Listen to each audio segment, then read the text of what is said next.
Actually, uh, we're developing role models. Is doctors, engineers, researchers, because minorities need role models. You know, we talk a lot about this subject, but our actions aren't up to our mouthing of ideas. The thing is that we are, we tend to be cocktail people who have a lot of niceties, but don't really get down to brass tacks. As we have in this country so many opportunities, and the people who take these opportunities will be the leaders in years to come. I just, I started out in college as a communist, so you can imagine I've come a long way. But I'm still a communist. I mean, I'm still liberal about a lot of things. And I remember at some cocktail party, the man asked me, what school did you go to? Yeah, I didn't know the man. I said, I went to the College of Hard Knocks. He said, where is that located? I told him on the street. The best way. You mentioned your foundation, and Amy Chua mentioned that outside the United States, it's very uncommon to give away money for wealthy families to spend time and set up a foundation and to have a cause that they think is important. Usually the government does it or someone else. You've been very active in philanthropy. What's your philosophy? What do you think others should think about doing with their funds? Well, I don't know. It's very difficult to tell people what to do with their money. But I do think it's harder to give away money, actually, than to make it. I know you don't believe that. I didn't for a long time.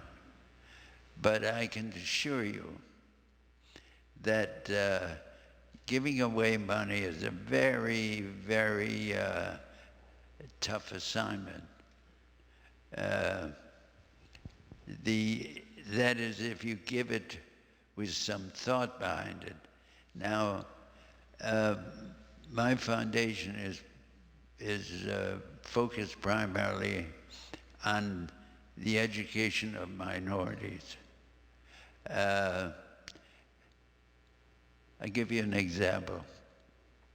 David Rockefeller, who's a good friend of mine, once wanted me to do something for Rockefeller University. And I said, David, I said, I'll be glad to. I want to do it for minorities. Rockefeller University had no program for minorities. So after a while, after a few years, he and the president of Rockefeller University invited me over for lunch. And they said, maybe beforehand, you should talk to some of the students who have benefited from your foundation. I met with these students, and one of them said, Mr. Kluge, why are you doing this? I said, you know, nobody's asked me this before. Now that you asked me this, it may be very well because I was an immigrant. I came from Europe at the age of 8. And whether you know it or not, an immigrant is a minority. But I tell you, my wife, who's sitting right there,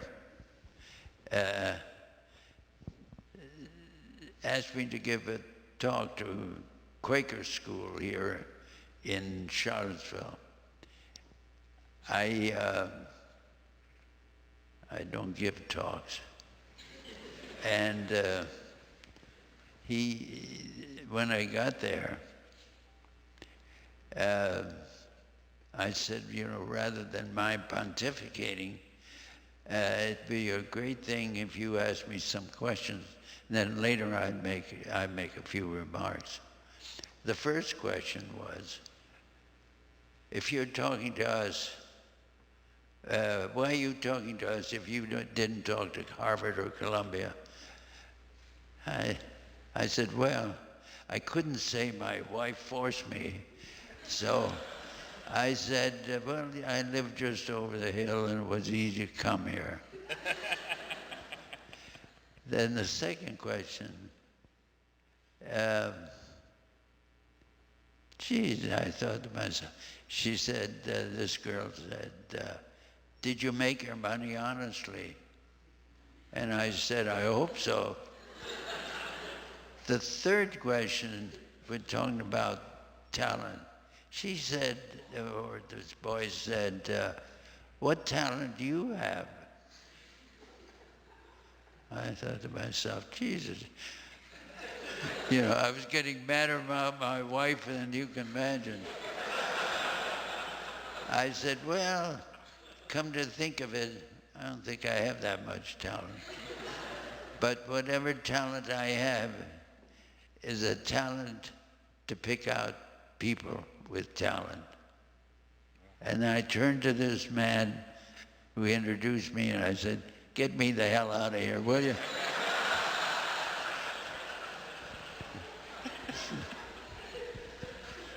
But isn't that a key skill for everybody, right? Picking talent? I mean, the best CEOs, that's all they do, basically, right? Yeah, I think I wish I were 100% in that category. I'm not. But, you know, I have no compunction to let someone go if they demonstrate they can't do the job or they rub the people the wrong way. There are lots of things that can interfere with a company. Yeah. You've been a partner with Stuart Subotnick for a long time, and you must like him, dealing with him for decades and decades. Is he a model of somebody you think is a great manager? He's been with me 35 years. I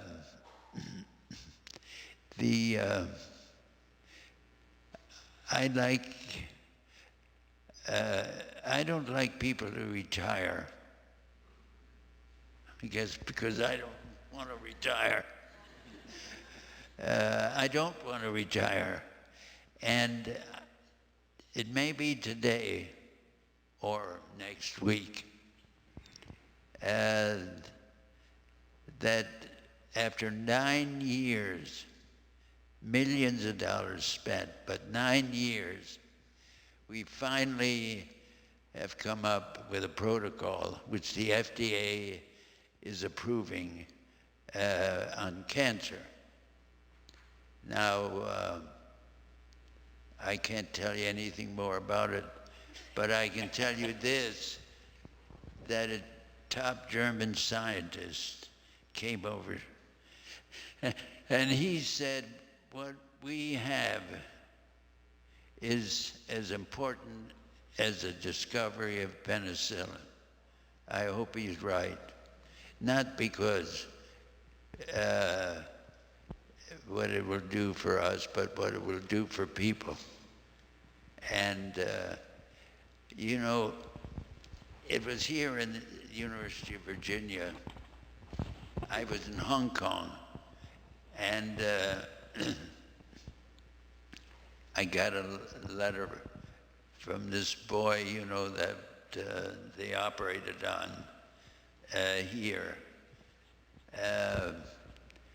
He lived in London, and he